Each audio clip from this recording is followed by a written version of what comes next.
Chapter 2. The 6 Days of Creation. General Observations. 1. Introduction. Now let us study the patristic model of the 6 days of creation. We will not occupy ourselves with trying to guess how long these days were, although by the time we come to the end, we will have a pretty good idea of how the fathers viewed their length. Many fundamentalists think their literal interpretation of Genesis is lost if these days are not accepted as precisely 24 hours long. And many others who want to reconcile Genesis with the modern theory of evolution think their hopes rest upon accepting these days as millions or billions of years long, so they will accord with the supposed findings of geology. I think we can safely say that both of these views miss the mark. It is not that these days could not have been 24 hours long if God so willed. One or two fathers, Saint Ephrem the Syrian, for example, even state precisely that they were 24 hours long. But most fathers do not say anything at all on the subject. It was not a subject of debate in their times, and it seems not to have occurred to them to insist on projecting the time scale of our fallen world back to the stupendous and miraculous events of those 6 days. But if we do not need to define the 6 days of creation as 24 hours long, it is quite impossible for us to regard them as millions or billions of years long, that is, to force them into an evolutionary time scale. The events of the 6 days simply do not fit into the evolutionary picture at all. In Genesis, the first living things are grasses and trees upon the dry land. Life did not first appear in the sea, as the evolutionary theory would have it. These land plants exist for a whole day, billions of years, before the sun was created, while in any evolutionary conception the sun precedes the earth itself. Footnote: not only Christian evolutionists, but also old earth progressive creationists attempt to force the 6 days into the evolutionary time scale of billions of years, and thus they too must distort the Genesis account in order to deal with the contradictions outlined above. End of footnote. Any reasonably objective observer would have to conclude that the 6 days of creation, if they are a true account and not a product of arbitrary fancy or speculation, simply do not fit into the evolutionary framework, and therefore there is no need to make them billions of years long. We will see below also how the description of these days by the Holy Fathers make this interpretation quite impossible. Evolutionary theory is obviously talking about something other than the 6 days of creation, and in actual fact, no scientific theory can tell us about those 6 days. Science tries to explain, sometimes with more and sometimes with less success, the changes of this world based on projections of natural processes which can be observed today. But the 6 days of creation are not a natural process. They are what came before all the world's natural processes began to work. They are God's work. By very definition, they are miraculous and do not fit into the natural laws which govern the world we see now. Footnote: in his notes, Father Seraphim says further, the fossil record is not a record of the 6 days, but of the history of the corrupt world after its creation. The 6 days are beyond scientific observation and measurement and are different in kind from what science measures, according to Saint Simeon the New Theologian, on the new law of nature after the fall of Adam. Their time lapse is not measurable by science and does not fit in with any scientific theories. End of footnote. If we can know what happened in those 6 days at all, it is not by scientific projections or speculations, but only by God's revelation. In this respect, modern scientists are no better off than the ancient creators of cosmic speculations and myths. The writers of commentaries on Genesis emphasize this point. Saint John Chrysostom writes, What does it mean that first there is heaven and then earth, first the roof and then the foundation? God is not subject to natural necessity. He is not subject to the laws of art. The will of God is the creator and artificer of nature and of art and of everything existing. Speaking of the fifth day of creation, the same Father says, "Today God goes over to the waters and shows us that from them, by His word and command, there proceeded animate creatures. What mind, tell me, can understand this miracle?" Saint Basil teaches in the Hexameron that in the third day there was no natural necessity for waters to flow downward. This is a law of our own world, but then there was as yet no law until God's command came. Someone may perhaps ask this: why does the scripture reduce to a command of the Creator that tendency to flow downward which belongs naturally to water? If water has this tendency by nature, the command ordering the waters to be gathered together into one place would be superfluous. To this inquiry, we say this, that you recognize very well the movements of the water after the command of the Lord, both that it is unsteady and unstable, and that it is borne naturally down slopes and into hollows. But how it had any power previous to that, before the motion was engendered in it from this command, you yourself neither know nor have you heard it from one who knew. Reflect that the voice of God makes nature, and the command given at that time to creation provided the future course of action for the creatures. Undoubtedly, here is one of the chief sources of the conflict between scientific theory and religious revelation. During the 6 days, nature itself was being made. Our present knowledge of natural laws cannot possibly tell us how these laws themselves were made. The very subject of ultimate origins, of beginnings, of the genesis of all things, is outside the sphere of science. When a scientist enters this realm, he guesses and speculates like any ancient cosmologist, and this not only distracts him from his serious work of studying the natural processes of this world, it also makes him a competitor of religious revelation, which is the only possible source of our real knowledge of the beginning of things, just as it is our only source of knowledge of the final end of all things. Saint Basil writes, "We are proposing to examine the structure of the world and to contemplate the whole universe not from the wisdom of the world, but from what God taught His servant when He spoke to him in person and without riddles." If we can humble ourselves enough to know that we can actually know rather little about the details of the creation of the 6 days, we will have a better chance of understanding what we can about Genesis. The Holy Fathers and the not scientific or cosmological speculations are our key to understanding the text. 2.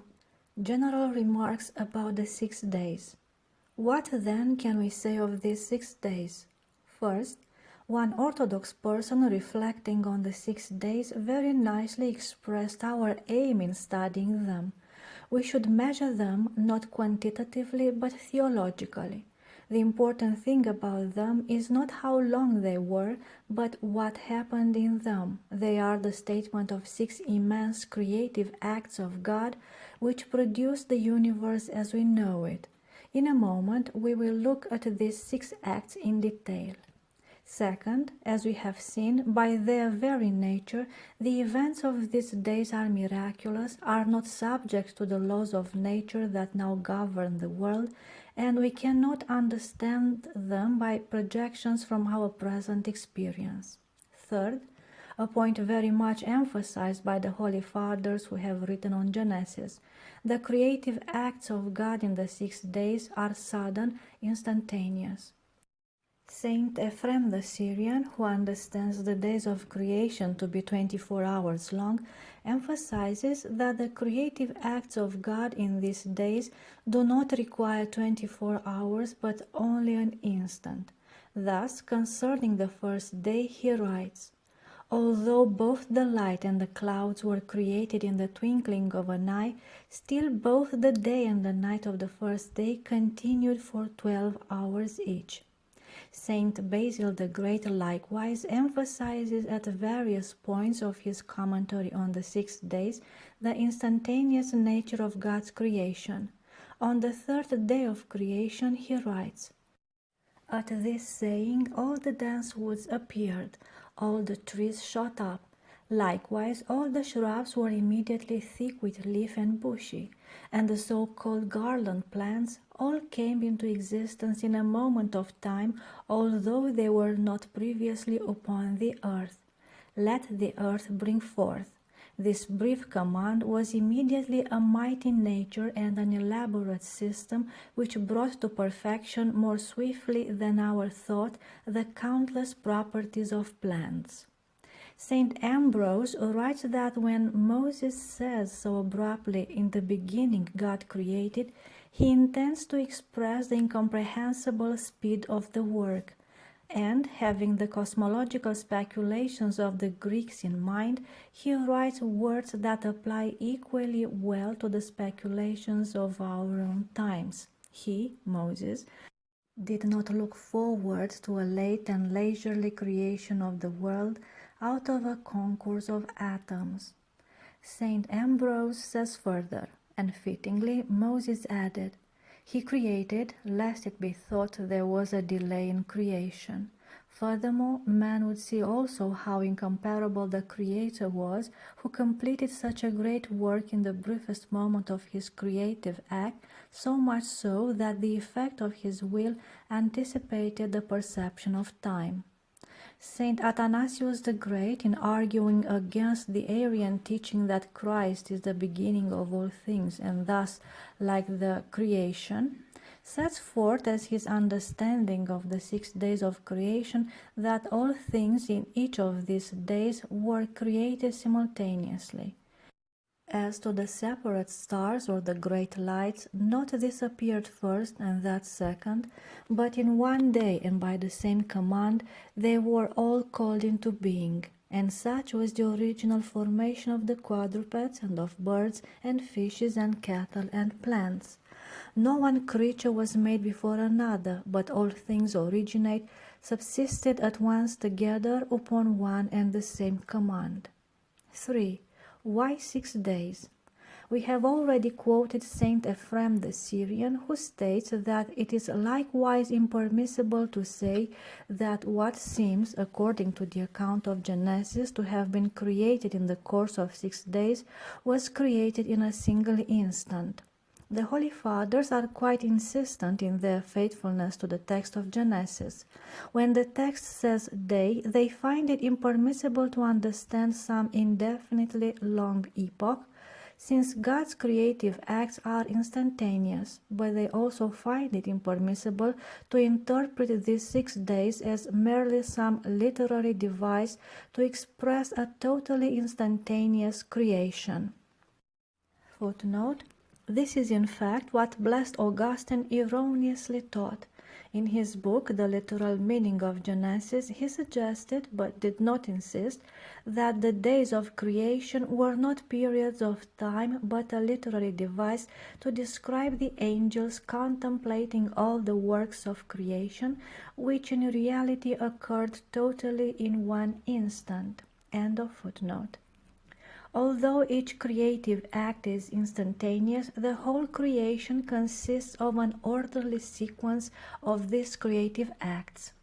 Saint Gregory the Theologian writes, "To the days of creation is added a certain firstness, secondness, thirdness, and so on to the 7th day of rest from works, and by these days is divided all that is created, being brought into order by unutterable laws, but not produced in an instant by the Almighty Word, for whom to think or to speak means already to perform the deed. If man appeared in the world last, honored by the handiwork and image of God, this is not in the least surprising, since for him, as for a king, the royal dwelling had to be prepared, and only then was the king to be led in, accompanied by all creatures. In the same vein, Saint John Chrysostom writes, "The almighty right hand of God and his limitless wisdom would have had no difficulty in creating everything in a single day. And what do I say in a single day? In an instant.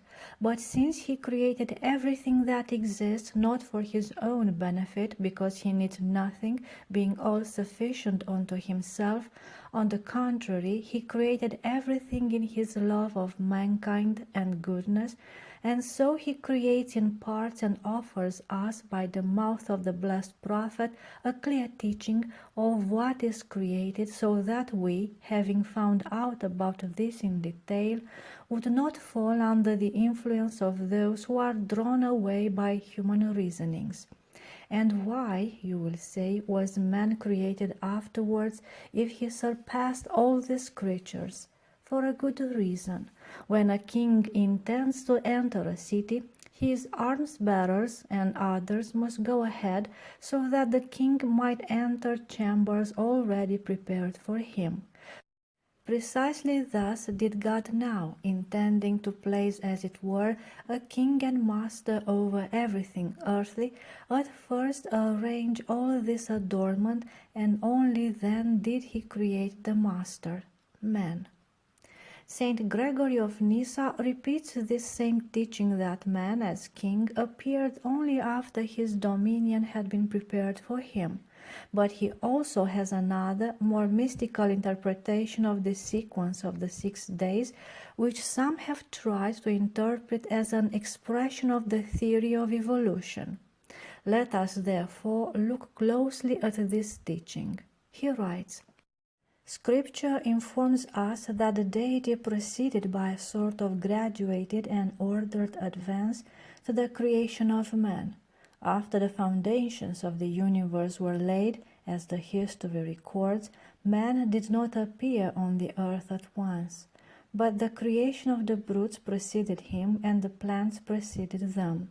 Thereby, Scripture shows that the vital forces blended with the world of matter according to a gradation. First, it infused itself into insensate nature, and in continuation of this, advanced into the sentient world, and then ascended to intelligent and rational beings. The creation of man is related as coming last, as of one who took up into himself every single form of life, both that of plants and that which is seen in brutes. His nourishment and growth he derives from vegetable life, for even in vegetables such processes are to be seen when aliment is being drawn in by their roots and given off in fruit and leaves. His sentient organization he derives from the brute creation, but his faculty of thought and reason is incommunicable and is a peculiar gift in our nature. It is not possible for this reasoning faculty to exist in the life of the body without existing by means of sensations, and since sensation is already found subsisting in the brute creation, necessarily, as it were, by reason of this one condition, our soul has touch with the other things which are knit up with it, and these are all those phenomena within us that we call passions. At the end of another description in a different book, Saint Gregory concludes, "If therefore Scripture tells us that man was made last after every animate thing, the lawgiver, Moses, is doing nothing else than declaring to us the doctrine of the soul, considering that what is perfect comes last, according to a certain necessary sequence in the order of things. Thus we may suppose that nature makes an ascent as it were by steps, I mean the various properties of life, from the lower to the perfect form. This is one of the very few passages in the writings of the Holy Fathers which believers in the evolutionary cosmogony find sympathetic to their views. It speaks of an ascent by steps from the lower to the perfect form and states that man somehow partakes in the life of the lower creation. But the evolutionary theory of origins requires much more than these general views, which no one will dispute. The theory of evolution requires that man be shown to be a descendant of the lower creation, to have evolved out of it. In a later lecture, we will look closely at what the Fathers say of man's origin. Here, we will only say that Saint Gregory not only says nothing whatever that indicates he believed such a view, but other of his own views contradict it. Thus, he agrees with the rest of the Fathers who have written on Genesis that God's creation is instantaneous. In this same treatise, he says that every hillside and slope and hollow were crowned with young grass and with the varied produce of the trees just risen from the ground, yet shot up at once into their perfect beauty, and that the creation is, so to say, made offhand by the divine power, existing at once on his command. Further, Saint Gregory states specifically that the one reason human nature has contact with the lower creation is because it shares the same sentient nature. It comes indeed from the same earth the lower creatures also sprang from. It is a totally arbitrary addition to the saint's meaning to insist that this means man descended from the brute creation. In this case, indeed, it would be required also that he and the brutes descended from the vegetable creation, since he has something of their nature also within himself. But evolutionary theory teaches not that animals evolved from plants, but that the two kingdoms are separate and parallel branches from a common primitive ancestor.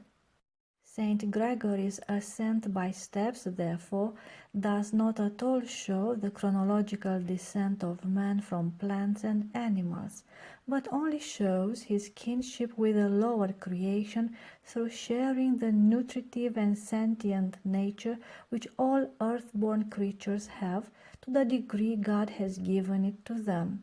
He is describing not the history of man, but his nature. We will see more specifically below what Saint Gregory actually thought about the mixing of natures which is implied in the evolutionary theory.